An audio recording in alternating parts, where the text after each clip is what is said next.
네, 뉴스쇼 금요일의 코너입니다. 육선 클라스 국민의힘 3선 조혜진 의원, 민주당 3선 김경협 의원 나오셨습니다. 어서 오십시오. 반갑습니다. 안녕하세요. 네. 반갑습니다. 네, 이렇게 묵직한 중진 두 분이 들어오시니까 스튜디오가 꽉 차는 것 같습니다. 반갑습니다. 일단 조혜진 의원님 바쁘신 것 같아요. 예. 어제 국회에서 기자회견 예. 오전 11시쯤인가 했는데 11시에 했죠. 되게 길어져서 그 기자들이 점심시간 가야 되는데 예. 이렇게 길어진다라고 이렇게 불만을 갖는 기자들도 있더라고요. 예. 어제. 예. 그 중요한 내용을 기자회견으로 하셨죠. 예. 어제 기자회견의 요지는 오늘 10시 반으로 예정돼 있는 우리 국민의힘 상임정국위원회에 제가 제출할 그 당헌 개정안을 이제 발표하는 시간이었습니다. 예.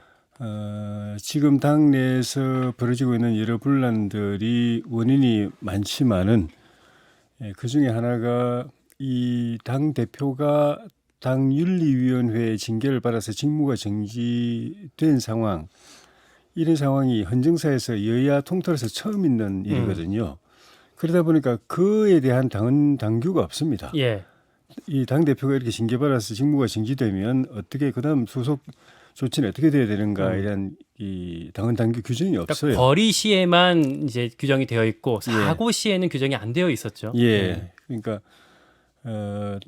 전 기존 당헌 당규를 가지고 해석을 해서 적용하려고 하다 보니까 견해 차이도 다르고 이해관계도 다르고 특히나 흔히 당에서 윤핵관이라고 하는 진영하고 당사자인 이준석 대표하고 이 입장 차이가 극명하기 때문에 해석을 통해서는 결론이 안 나는 거예요. 정쟁만 더 깊어지고. 그래서 이번 기회에 상임정국위원회하고 정국위원회에서 당헌을 아예 그 부분을 개정을 해서 네. 개정이 고친다기보다는 보완을 하는 거죠. 새로운 규정을 집어넣어서 이 경우에는 이렇게 진행된다 해서 논란이 없게 그렇게 만들려고 하는 것이고, 그 취지는 당연히 빨리 당이 이 분란 상태에서 벗어나서 정상화되게 하기 위한 조치로서 당헌 개정이 필요하다는 그 내용, 그 회견이었습니다. 그러니까 뭐 골자는 비대위원장 비대위원장을 모시게 됐을 때 임기를 당대표 복귀시까지로 예. 하는 게 골자인 것 같아요. 예, 그리고 비대위가 출범하게 되면은 최고위원회가 바로 해산하게 돼 있는데, 예. 그 경우에 이 사고 상태인 당 대표의 지위에는 변동이 없다. 6개월 뒤에 다시 돌아올 수 있다 하는 그게 핵심입니다. 김경혁 의원님, 뭐 다른 당 얘기긴 하지만 국민의힘 안에서는 이준석 대표를 뭐 사퇴를 권유하는 뭐 그런 목소리들이 많은데, 이준석 대표가 앞으로 어떻게 좀 반응을 하게 될 것 같다고 전망하세요? 어제 봤더니 뭐 이렇게 뭐 명예로운 퇴진 뭐 이런 얘기도 나오는 것 같은데 이미 지금 이제 성접 때 무마를 이유로 거래를 했다 이래가지고 지금 이제 징계를 받은 상황 아닙니까? 예. 명예로운 퇴진은 이미 불가능한 상황인 것 같고요. 그다음에 대선 이후에 지금 벌어지고 있는 일련의 상황들이 이게 어느 날 갑자기 그냥 돌출적으로 나온 사건이 아닙니다. 대선 이후에 쭉 진행되는 과정을 보면은 어찌됐든지 윤핵관에 의해서 당대표의 찍어내기 축출 과정들이 쭉 진행돼 왔단 말이죠. 그런 프로그램에 의한 과정이다라고 보고 있고, 그것이 이제 이번에 이제 확인됐던 것은 윤 대통령의 권성동 대표에게 보냈던 문자, 텔레그램 메시지. 그 문자가 아주 명확하게 증명을 하고 있다고 봐야죠. 지금 상황 같은 데서는 이제 쉽게 아마 복귀하기는 쉽지 않을 것 같다라는 생각인데, 예전에 이제 과거에 보면은 이명박 정부 때의 박근혜 대표의 입지 있지 않습니까? 나름대로 여당 내에서 야당 역할을 하면서 자신의 세력을 구축해 왔던 이러한 방법들은 있을 걸로 보는데, 여기까지 가능할지는 좀 지켜봐야 될 것 같습니다. 아니, 윤핵관에 의해서 이준석 대표를 찍어내기가 있었다라고 지금 주장을 하셨는데, 예. 맞습니까? 이 윤핵관이 그렇게 움직여서 이준석 대표를 찍어내고 있는 겁니까? 이제 그런 그 분석이 많은데 뭐 아예 이 구체적으로 직접적으로 어떤 증거가 있거나 그런 건 아니죠. 예. 그런데 어쨌든 작년 대선 때부터 이준석 대표의 그 은행이 당내에서 논란이 많았죠. 이준석 대표가 불러온 바람이 우리 당에게 도움이 되고 당연히 뭐 그때 아시는 것처럼 젊은 유권자층이 우리 당하고는 쳐다도 안 봤는데 당으로 들어오고 뭐 그 당원 수가 26만인가에서 한 70, 80만 이렇게 늘어나고 그 힘이 0.73%라는 아슬아슬한 대선 승부에 결정적 영향을 줬고 그런 측면이 있는 반면에 또 본인의 은행이 당대표가 되고 난 뒤에 여러 가지 은행들이 불협화음이나 잡음, 당내 갈등, 이 분란 이런 걸 일으켜서 또 손해를 끼친 점도 있어서 논란이 많았죠. 대선 앞두고 이 대표의 존재가 도움이 된다, 안 된다, 정리해야 된다 이 논란이 많았는데 어쨌든 결과적으로는 그걸 이제 봉합하고 해서 이제 대선에서 이겼죠. 그 뒤에 다시 어쨌든 이 대표의 그런 은행이나 태도가 계속 문제를 일으키니까 그 논란이 다시 또 제기가 된 거죠. 그렇죠. 네. 아, 필요한 이 존재가 도움이 되는 존재냐, 마이너스가 되는 존재냐. 그래서 마이너스가 된다고 생각하는 존재, 마이너스 존재라고 생각하는 그런 이제 쪽에서는 뭐 대선도 끝났으니까 이제 좀 그 정리를 하는 게 필요하지 않냐라는 그쪽이 생각인 것 당의 같아요. 주류인 거죠 지금. 사실 지금 뭐 주류 비주류 구분이 뭐 필요한가 싶어요. 의미가 있나 싶어요. 왜냐하면 주류라는 거는 이 당이나 이 대통령 지지율이 견고하고 그 힘이 하나로 딱 뭉쳐 있고 그게 그 강력한 영향력을 가지고 당과 이 민심을 이끌어가면서 주도할 때 주류라는 게 의미가 있는데 예. 지금은 그런 힘이 형성이 안 돼 있고 또 그 안에서도 또 갈라져 있기 때문에 그래서 저는 친윤이라는 표현을 쓸 필요가 없다. 모두가 친윤이다라고 이야기한 이유는 의미는 그런 의미도 포함되어 있습니다. 대통령의 복잡해요. 문자를 자주 받는 쪽이 주류, 못 받는 쪽은 비주류 이렇게 보시면 됩니다. 문자 예. 복잡한데 이 국민의힘의 어떤 그 경랑 좀 혼란한 상황들이 좀 조만간에 해결되실 거라고 될 거라고 보십니까? 참 국민의 입장에서는 불행한 거죠. 집권 여당이 지금 이제 코로나는 확산되고 오늘 보니까 뭐 11만 명이 넘어갈 것이다 이렇게 보는데 예. 그리고 지금 현재 물가는 치솟고 이러고 있는 상황에서 집권 여당이 내부의 저런 권력 암투로 인해서 전혀 지금 다른 역할을 하고 있지 못하다고 한다고 하는 것은 국민에게는 굉장히 불행한 것이고요. 우리가 보기에도 좀 안타깝죠. 빨리 수습을 해야 되는데 지금 저런 상황이 이미 지금 당헌 당규 해석의 문제를 가지고 이제 깊숙이 들어가 있는데요. 국민들은 알지도 못하는 당헌 당규 이제 분석까지 해야 될 상황이 돼 있는 건데 아마 이 당분간 아마 이런 여진이 계속 가지 않을까 이렇게 보고 있습니다. 쉽사리 마무리되기가 쉽지 않아요. 이준석 대표가 효력정지 가처분 신청까지 그 어떤 법적 대응까지 끝까지 갈 거라고 보세요. 충분히 갈 수 있다라고 보고 갈 수 있고요. 있다. 예, 갈 수 있다라고 보고 있고요. 아마 그 과정에 어떤 협상이 진행될지는 좀 더 두고 봐야 되겠지만은 협상이 있을 수 있어요? 정치라는 게 항상 뭐 협상이라는 게 있지 않겠습니까?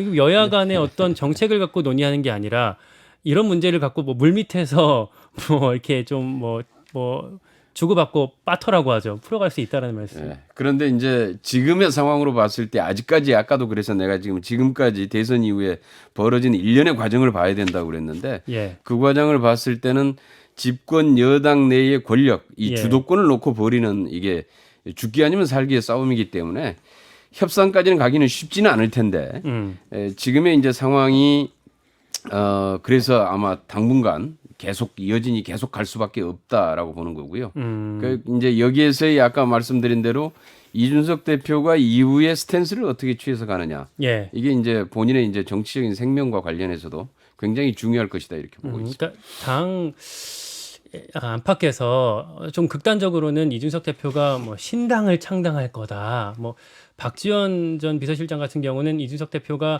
유승민 전 대표랑 같이 신당을 만들어서 당을 뭐 쪼개는 그림으로 갈 거다까지 얘기를 본인 희망사항인지 모르겠습니다만 얘기를 하더라고요. 조혜진 의원님. 예, 그런 저런 그에서 벌써 살을 붙여가지고 추측도 나오고 거기에 뭐 누가 또 가세하고 뭐 이런 이야기까지 나오는데 저는 그게 쉽지도 않고 설령 그렇게 한다 하더라도 그거는 이 범여권 또는 범보수 진영의 분열만 초래할 뿐이지 예. 그렇게 만들어 나가는 신당이 입지가 생기진 않을 것입니다. 그러니까 본인들이 망하면서 이 기존의 국민의힘 또는 보수 진영, 범여권 진영에 상처만 주는 그런 결과가 되어버리고 자기 망하고 옛날에 우리 저 시골의 어른들이 그런 표현을 했었어요. 조선 망하고 대국 망한다. 여기서 대국은 중국을 말하거든요. 예. 이 조선이 어떻게 하느냐에 따라서 이 조선만 피해를 입는 게 아니라 대국도 망하고 서로 다 망한다. 그런 걸 갖다가 분열을 경계하면서 그런 이야기를 어른들이 하신 말씀이 있는데 쪼개서 나가는 세력이 독자적으로 생존하고 또 뭐 보수 진영의 새로운 축을 형성하고 한다면은 뭐 그런 꿈을 꿀 수도 있겠지만은 그렇게 나가면 본인들도 결국은 페이드 아웃 소멸되면서 이 국민의힘이나 범보수 범여권 진영의 이 전력 손실만 초래하는 그런 이 결과가 될 거기 때문에 나갔을 때 같이 따라가는 사람이 있어야 여기 힘을 받을 수 있는데 예. 따라갈 사람이 없다고 보시는 거죠. 그게 어떤 정도 비중이 있는 사람이냐는 거 이제 한 명도 없을 리가 있겠습니까? 그리고 이제 따라 나간 사람이 뭐 국회의원이냐 아니면 원외냐 또는 뭐 당협위원이냐 아니면 평범한 당원이냐 이런 차이가 있을 뿐이지 한 명도 없을 리가 있겠습니까? 의원님은 의미가 없고 안 나가세요.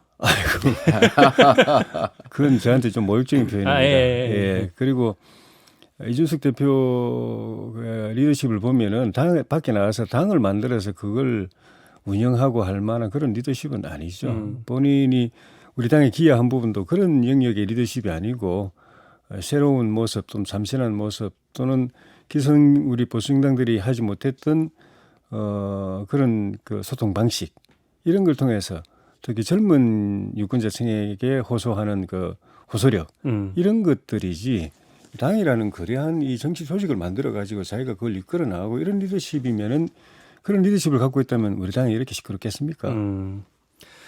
지켜봐야 될 것 아마 같고, 예. 대선 과정에서 한번 수면 위로 올라왔던 신당 창당 예. 시나리오가 있었죠. 근데 아마 이제 그게 이준석 대표를 중심으로 해서 이루어지기는 쉽지 않을 거고요. 그러니까 지금 이제 윤석열 대통령을 중심으로 해가지고 당을 어떻게 장악을 하느냐가 관건일 것이고 그게 이제 사실 여의치 않다고 판단했을 때는 대선 과정이 튀어나왔었던 신당 창당이라고 하는 시나리오는 여전히 물밑에서 움직일 수도 있지 않겠느냐라고 그 보고 얘기는 있는데요. 김한길 국민통합위원장을 염두에 둔 말씀이실까요? 그렇죠. 네. 그것도 이제 대통령 지지율이랑 계속 맞물려 지금이 가니까 아마 예. 이준석 대표에 의해서는 이루어지기는 쉽지 않을 거로. 두 분 다 거기에 대해서는 사실 뭐 말이 안 된다라는 정도의 공감대가 있으신 것 같고 넘어가죠. 펠로시 방한 얘기로 좀 넘어가 봤으면 좋겠는데 그 낸시 펠로시 미국 하원 의장이 그제 우리나라에 들어왔다가 이제 어제 일본으로 다시 떠났습니다. 윤석열 대통령 휴가 일정으로 이제 겹치면서 만나지 못하고 이제 전화 통화하는 걸로 가름을 했는데 여야에서 평가가 엇갈리는 것 같습니다. 안 만나서 다행이라는 평가도 야권에서 나오고 있어요. 어떻게 보세요? 예. 외통위에 계신 김경일 의원님.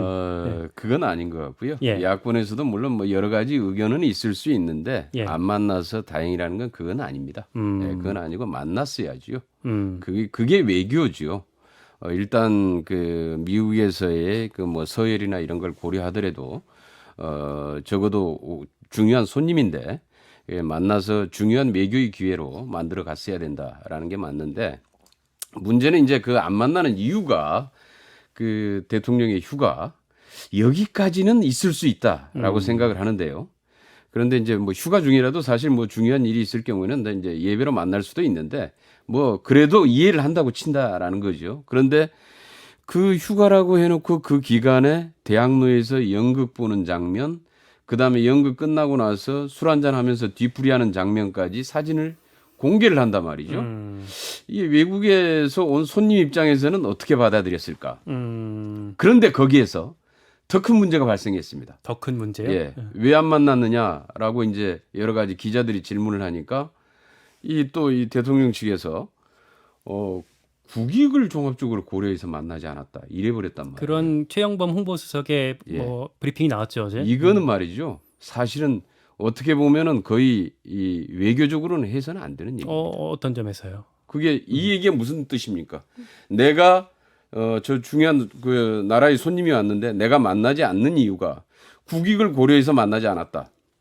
그거는 만났을 때 저 사람은 국익에 손해가 될 수 있다라는 얘기 아니겠어요? 미국 입장에선 펠로시 이거는 쉽게 얘기하면은 자칫 이런 문제는 미국 쪽에서는 외교적인 하나의 그 이 참사 외교 문제로 비화될 수 있는 소지가 있는 대단히 위험한 발언이었어요.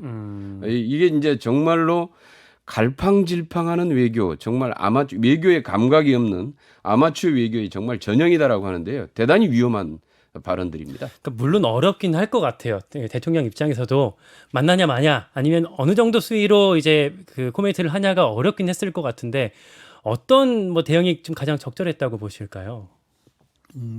그냥 상식적으로 생각하면 만났으면 좋았겠다는 생각을 할 수도 있다고 봅니다. 예. 그런데 그 정도 상식적인 판단을 넘어서서 하는 게 이제 대통령실이고 외교 당국이죠. 우리가 생각하는 저도 뭐 국회의원이니까 일반 그 민간인은 아니고 예.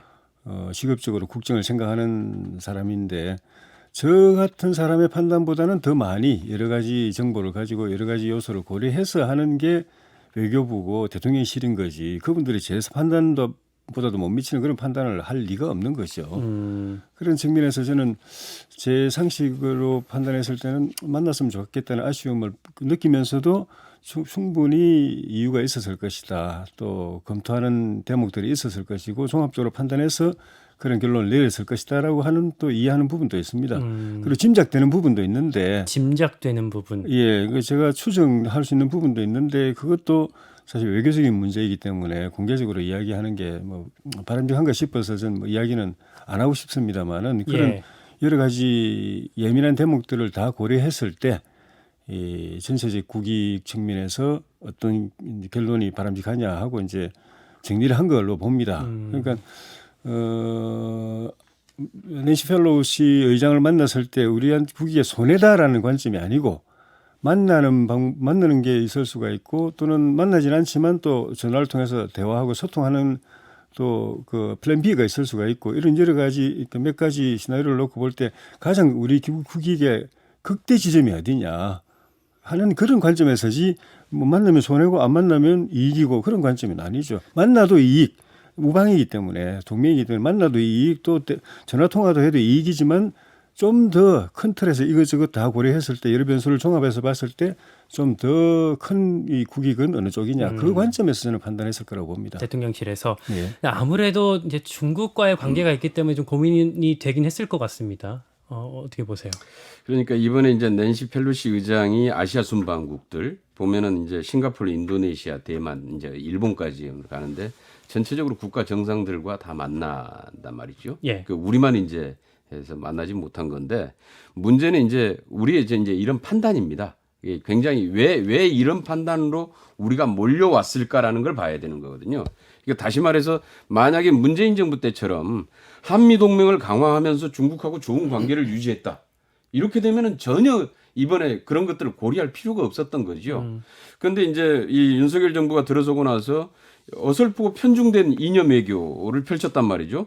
쿼드 자진 가입을 추진한다. 뭐 그러니까 반중 외교 전략으로 간다. 뭐 이런 얘기들이 계속 지금 제기가 돼 왔던 상황이고 이런 상황에서 이제 정작 실제로 또 우리 한미 동맹에는 필요한 중요한 손님이 왔는데 이걸 이제 완전히 그 홀대 이런 식으로 이제 하는 것은 홀대했다는 비판을 이제 자초하게 되는 거죠. 그러니까 이게 쉽게 얘기하면 이게 중심을 못 잡는 갈팡질팡하는 외교를 하다 보니까 정말 아마추어 외교 정책이 초래한 이런 결과들이다. 이런 데서 이런 고민을 해야 될 이유가 전혀 없는 상황이었는데 이런 상황을 만들어낸 겁니다. 쉽게 얘기하면은 이게 문제라는 겁니다. 의전 뭐 외교 결례 논란도 어제 좀 있었는데 거기에 대해서 뭐 대통령실이나 나중에 국회에서도 나온 얘기를 들어보면 이제 펠로시 의장 측이랑 충분히 이제 뭐 조율을 하고 전화를 나가지 않았던 거다. 그리고 이 저쪽은 하원 의장에서 오는 거기 때문에 이거는 행정부의 영역이 아니라 국회에서 의전을 담당해야 되는 게 맞는 거다라는 입장들도 나왔었거든요. 제가 그래서 저 국회의장실에 좀 확인을 해봤는데요. 아, 예. 확인을 해봤는데 이미 그 펠로시 의장 측과 사전에 다 협의를 했고 조율을 거쳐서 아마 그쪽에서 이제 대만 쪽을 방문하게 되면서 긴장이 상당히 높아져 있잖아요. 예. 그래서 아마 좀 도착 시간도 좀 이 보안상의 문제 이런 것들 때문에 쉽사리 아마 얘기를 못했던 것 같고. 보안상의 문제. 예. 그래서 아마 사전에 그렇게 조율을 한 것 같습니다. 공항에 영접을 안 나가는 것으로 이렇게 해서 이제 국회의장실에서는 뭐 정부 측에서는 어떻게 조율이 됐는지는 모르죠. 그런데 국회의장실에서는 사전에 그렇게 조율이 돼서 나가지 않았다라는 것이고요. 전체적으로 쭉 그 국회의장과의 회담은 아주 그 성공적으로 진행이 됐다 이렇게 평가하고 아마 펠로시 의장도 대단히 만족했다. 그리고 상당한 정도의 그 한미동맹 70주년 뭐 결의안이랄지 이런 것들에 대해서 합의도 이루어졌고 회담 중에도 몇 차례에 걸쳐서 국회의장의 환대에 대해서 감사의 표시를 했다 이렇게 얘기를 하시더라고요. 그렇게 발표가 나왔죠. 예. 의전 문제 관련해서 그러니까 사실 이게 나왔던 게 그저께 저녁에 저 주한미군 대사관 측에서 그 펠로시 의장이 저기 오산공항에 내려올 때 사진을 이제 공개를 했는데 그 사진에 우리 측 인사가 아무도 나가지 않았던 모습을 보면서 이거 결례 아니야라고 나왔던 건데 지금 말씀 들어보면 충분히 조율이 됐다라는 말씀.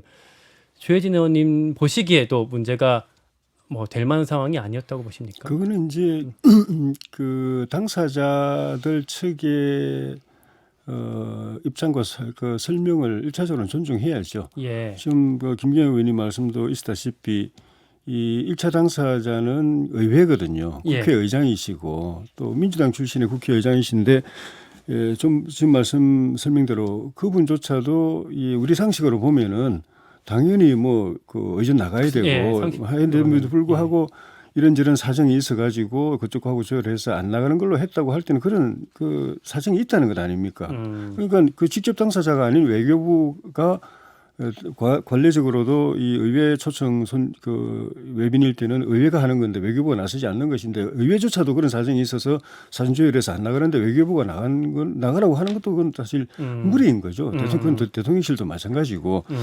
그래서 그 사실 낸시 펠로시 의장이 어떻게 보면 자유, 민주, 수호 이 전선에서 최일선에 스스로 자원해서 소신을 갖고 투사처럼 행동하고 있는 분이기 때문에 그런 점에서 우리로서는 굉장히 큰 우군입니다.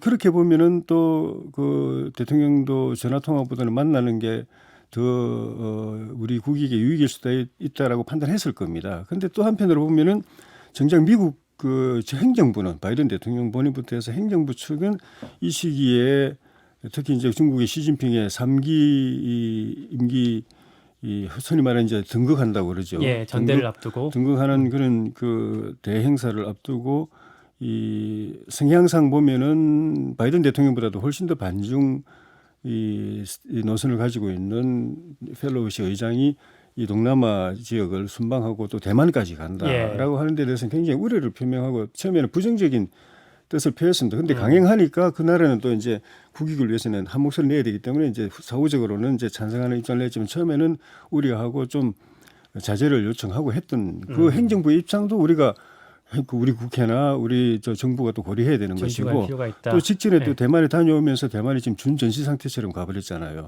그런 점까지 다 고려해서 이제 가장 그 국익의 극대화가 어떤 그것인가라는 고민을 그건 뭐 의회도 했고 또 대통령실이나 정부도 했다고 봐야죠. 알겠습니다. 육성 클래스 이번에 잠깐만 이 과정에서 우리 이제 외교부의 태도는 한번 좀 짚고 넘어가야 될 것 같은데요. 그러니까 실제로 의회 외교도 관련 국가의 대사관이나 외교부를 거쳐서 소통을 하게 됩니다. 그러니까 정상 외교든 의원 외교든. 그래서 이제 실제로 대사관이나 외교부가 사실 그 지원 역할들을 하고 있는데 이번 같은 경우에 굉장히 좀 이상한 일이 좀 벌어지긴 했어요.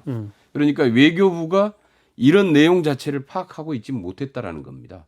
외교부가 파악을 못했다고요? 예, 외교부가. 그러니까 실제로 사전에 어떻게 조율됐고 이런 건지 그런데 이제 이럴 경우에 대체로 그 대사관과 실제로 쭉 이 외교부가 쭉 지속적으로 이 부분들을 좀 사전에 협의하고 조율해 내면서 실제로 이런 것들을 파악하고 있어야 되는데 이걸 파악하고 있지 못했다. 그만큼 이 외교부가 이 부분에 대해서는 굉장히 소홀했지 않았느냐, 방치하지 않았느냐라는 아마 지적은 피할 수가 없을 겁니다. 알겠습니다. 다음 주제로 좀 넘어갔으면 하는데요. 그 또 하나 정치권에 지금 화제가 되고 있는 게 조국 전 장관이 유튜브를 뭐 개설한 지는 좀 됐는데 이번 주 화요일부터 영상을 막 올리기 시작했다고 해요. 이틀 만에 지금 구독자가 14만을 돌파하고 하면서 조국 전 장관이 다시 어떤 정치 영역으로 복귀하는 거 아니냐 이런 해석들이 있는데 보셨습니까? 아니요, 저는 아직 못 봤습니다. 못 봤는데 뭐 그 본인이 책 소개용이다, 정치 활동 아니다라고 얘기하고 있으니까 예. 뭐 그대로 이해할 수밖에 없을 것 같고요. 예.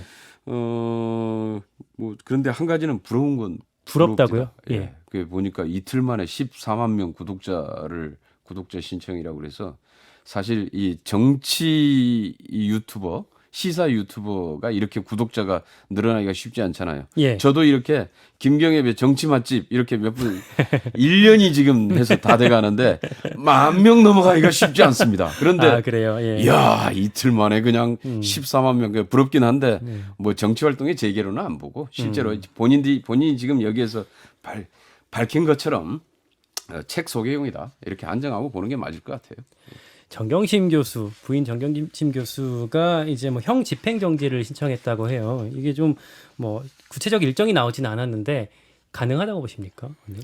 우리 이명박 전 대통령의 형집행정치 결정이 내려진 과정을 보면은 쉽지는 않을 것 같아요. 이 전 대통령은 전직 대통령이고 고령이고 또 건강도 굉장히 안 좋고 그래서 병원에 수시로 왔다 갔다 하면서 응급 조치를 받아오면서 수감 생활을 계속 해왔는데 또 같은 전직 대통령 박근혜 전 대통령은 사면까지 받았는데도 사면은 그냥 형집행정지 받는 것도 그렇게 힘들더라고요. 그러니까 그런 걸 비교하면 정경심 교수는 거기다 또 이게 이 범죄가 무슨 시국 사범이거나 또 민생 사범도 아니고 예. 약간 좀 도덕적으로 좀 이게 지탄받는 그런 범죄이기 때문에 명분을 잡아가지고 형집행정지를 해주는 것이 법무부 입장에서도 쉬운 일은 아닐 것 같아요. 그런데 어쨌든 뭐 여러 가지 고려해서 결정하겠죠. 네.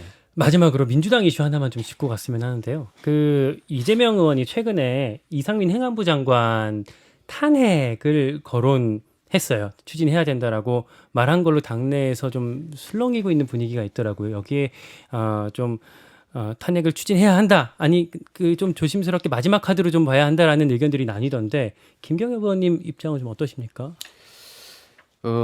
탄핵을 검토하자라는 얘기는 여기저기서 계속 나오고 있지요. 예. 처음에 아마 이제 권은희 의원이 예전에 국민의당 권은희 의원이 이제 처음으로 공식적으로 이제 제안을 했고 아마 여러 가지로 실제로 이게 탄핵 사유에 해당되는지에 대한 검토 작업들은 아마 이루어지고 있다고 보고 있습니다.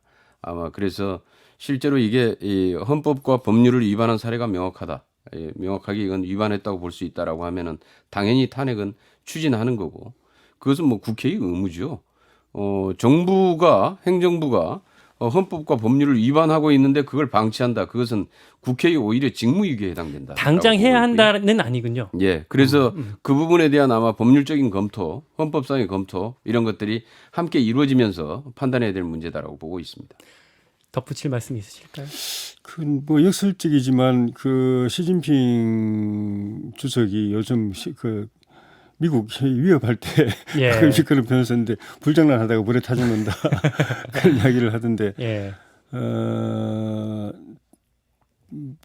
칼로 흥한 자는 칼로 망한다 그런 말도 있고 탄핵에 맞들었다가는 그걸로 망한다 그런 생각이 드는데 요즘 이 박홍근 원내대표가 대통령 취임 2달 만에 첫 이 국회 대표연설에서 탄핵을 이야기 꺼내고부터 민주당이 좀 폭주하는 것 같아요. 그런데 그런 교훈을 좀 염두에 둘 필요가 있을 것 같아요. 이 탄핵 사유로 내세우는 것 자체에 대한 판단부터가 이걸 프레임 씌워놓고 일반 상식을 벗어나서 프레임 씌워놓고 그다음 그걸 전제로 해가지고 탄핵까지 바로 가버리는 그거는 뭐 민주당이 그렇게 한다면 뭐 어쩔 수 없겠지만 그건 자업자득이 될 수 있습니다. 역풍이 올 수도 있다. 예. 이 말씀까지 듣고 오늘 육성 클래스 여기까지 마무리하겠습니다. 조혜진 의원님, 김경엽 의원님 고맙습니다. 고맙습니다. 네, 감사합니다. 김현정의 뉴스쇼는 시청자 여러분의 참여를 기다립니다. 구독과 좋아요, 댓글 잊지 않으셨죠? 알림 설정을 해두시면 평일 아침 7시 20분 실시간 라이브도 참여하실 수 있습니다.